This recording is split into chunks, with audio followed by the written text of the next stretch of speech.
And also, Secretary of State Rubio made an announcement saying he'll be revoking visas of certain Chinese students, including those with connections to the Chinese Communist Party.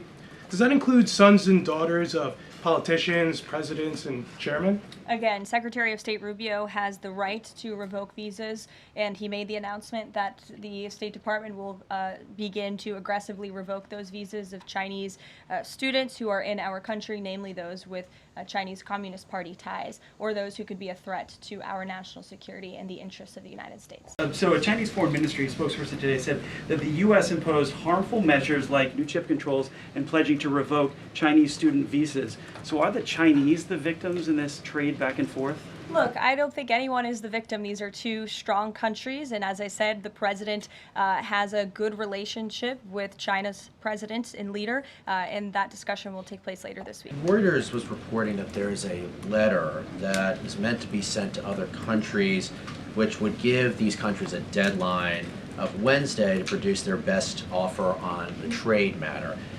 Why does the administration feel the need to send this letter? And I have one more follow-up on trade. Sure, I can confirm the merits and the content of the letter. USTR sent this letter to all of our trading partners just to give them a friendly reminder that the deadline is coming up. And they are in talks. Ambassador Greer, Secretary Bessent, Secretary Lutnick are in talks with many of our key trading partners around the globe. As you know, Brian, I know the Wall Street Journal has covered this quite heavily.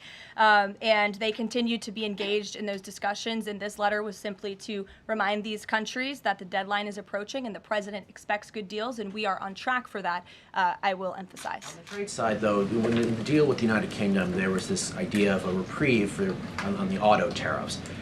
Is the president looking to do another similar deal on the sector-by-sector reduction in tariffs, or is this more going to be deals related to the reciprocal tariffs that were announced months ago? Well, as I've said previously from the podium, and the president has discussed as well, each country has unique advantages, unique challenges to it based on their markets and what they export to us and what we export to them. And so that's why the president smartly advised his trade team to engage in tailor-made deal making. And we saw that with the United Kingdom, and we will see that with other countries as well. Does the president take calls from foreign leaders on the tariffs on steel and aluminum? Does he still intend to double them tomorrow morning? The president will be signing that executive order today, and steel and aluminum tariffs will be going to 50%, yes. No way it's going to change, or it's going to be suspended? He made that announcement in Pennsylvania, and he plans to deliver on that promise to Pennsylvanians.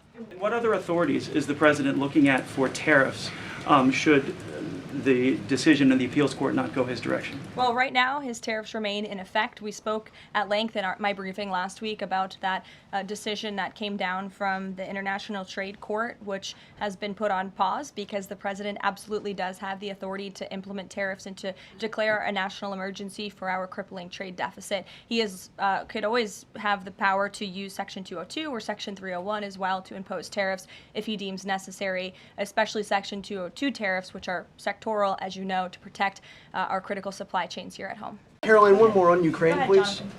Sure, go ahead. On Ukraine, it's been a couple of days since Ukraine made that audacious drone strike on Russian airfields.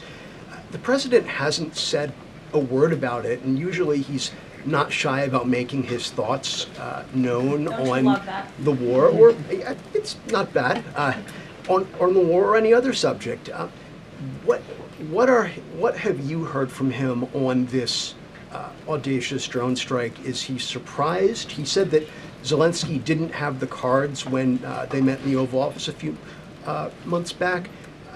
Does Zelensky possibly have some cards that the president hadn't known about? Look, the president's thinking on the Russia-Ukraine war as it stands, I spoke to him about it just this morning, is he remains positive at the progress that we've seen. Again, he urged both leaders to sit down and talk directly with one another, and they did that. Russia handed over a memorandum of peace, or a peace plan, or a suggestion of one, I understand, to the Ukrainian side. They also agreed upon the exchange of prisoners or hostages from each other's countries. So he remains positive about the progress that we're seeing, but he also is a realist, and he realizes these are two countries that are at war and have been for a long time because of his predecessor's weakness and incompetence. So he's working hard to solve this conflict, and that's where his mind is right now on it. Kate. Does the president support the Senate moving forward with a bill imposing heavy sanctions on Russia?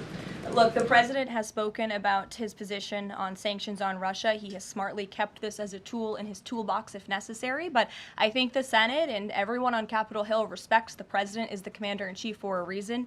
And as you know, Russia and Ukraine engaged in direct talks yesterday. That was at the encouragement of this president when he spoke to both leaders of both countries via phone just a couple of weeks ago. And so I would just like to remind everybody how far we have come in just 4 months. I mean, it was inconceivable last year at this time for Russia and Ukraine to be engaged in direct talks. And it's because of the president's insistence and determination to get this war to an end that these countries sat down yesterday. So he's willing to use sanctions if he needs them, and the Senate and the Capitol Hill understand that the president is the commander-in-chief and he's leading United States foreign policy as he should.